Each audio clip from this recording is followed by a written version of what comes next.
अमित शाह तो कह रहे हैं कि नीतीश कुमार जी को हर 3 साल में पीएम का सपना आता है। हमें लगता है कि अमित शाह जी के नेतृत्व में पूरी की पूरी भारतीय जनता पार्टी दीवा स्वप्न देख रही है कि सत्ता में उनकी वापसी होगी या बार बार वो बिहार में आएंगे तो बिहार की जनता को दिग्भ्रमित कर लेंगे, बिहार का वोट लेंगे। बेहतर तो तब होता जब अमित शाह जी इतनी बार बिहार आते तो बिहार के हक और हुकूक की बात करते। जिस बिहार ने 40 में से 39 सांसद जिताकर दिए थे एनडीए को, उस बिहार के साथ हमेशा पक्षपातपूर्ण रवैया ही अख्तियार किया। दूसरी बात अखिलेश, सुनकर बड़ा ताज्जुब हुआ। अमित शाह जी कह रहे हैं कि नीतीश बाबू आपके लिए भाजपा का दरवाजा बंद हो चुका है।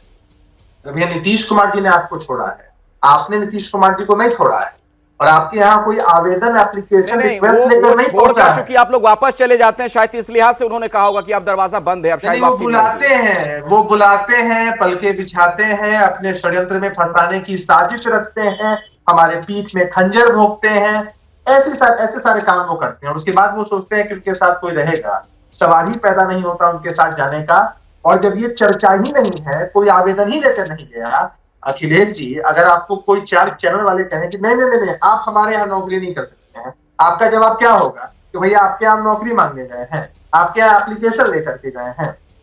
तो ऐसी बातें तो है ही नहीं। अमित शाह जी बिहार के हक की बात नहीं करते हैं, फिर वही नफरत वाली राजनीति, नफरत वाली स्क्रिप्ट चलाते हैं और सोचते हैं कि भाई जनता को दिग्भ्रमित कर देंगे। जी अभिषेक झा जी, देखिए मेरा सवाल यह है, विपक्षी एकता की जो बार बार बात कही जाती है वो एक बड़ा सवाल है, इसको बहुत ही गंभीरता से लेने की जरूरत है। क्योंकि क्या होगा, आप लोग कहते थे कि हम साथ साथ हैं, लेकिन चुनाव आते आते और परिणामों के बाद कैसे बिखर जाते हैं, इसके कई उदाहरण मौजूद हैं, एक उदाहरण नहीं है। और आज ही उसी मंच से जहां पर आपके तमाम नेता मौजूद थे, अखिलेश सिंह जी ने यह बोला कि कम से कम अब ये तो तय हो जाए कि कौन कहां से चुनाव लड़ेगा। यानी अंदर की जो छटपटाहट है कि कैसे ये समन्वय होगा, वो आपके अंदर से भी वो चीज आ रही है पार्टी के लोगों की तरफ से। अखिलेश जी जो कांग्रेस के नेता हैं, वहां पर उन्होंने ये बात कही। यानी वो सारी चीजें तो गठबंधन के अंदर बैठकर तय हो जाएंगी कि कौन कहां चुनाव लड़ेगा। आपने देखा है कि 7 पार्टियों का मजबूत गठबंधन बिहार, और चेहरे की बात बार बार हो रही थी कि चेहरा कौन होगा, चेहरा कौन होगा। 2004 में अटल बिहारी वाजपेयी जी चेहरा हुआ करते थे एनडीए का, और यूपीए की तरफ से कोई चेहरा नहीं था, लेकिन उसके बावजूद 10 वर्षों तक देश की जनता ने यूपीए को मौका दिया। और किस चेहरे की बात करें, वो चेहरे के पीछे का चेहरा तुम्हारा, तुम्हें भी पता है, हमें भी पता है, और तेरी सियासत के जन्नत का असली नजारा तुम्हें भी पता है, हमें भी पता है। तो आपने सिर्फ चेहरा चमकाकर चेहरे की मार्केटिंग करके यहां तक आपने बातों को पहुंचाया है। ताज्जुब की बात भाजपा के प्रवक्ता की बोली है।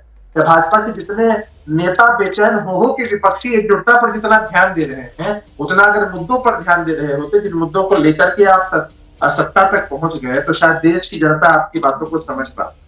देश की जनता ने तय कर लिया है कि भारतीय जनता पार्टी के जुमलों की बार नहीं आना है, उनकी बातों को इस बार नहीं मानना। चलिए ठीक है। एबीपी न्यूज आपको रखे आगे।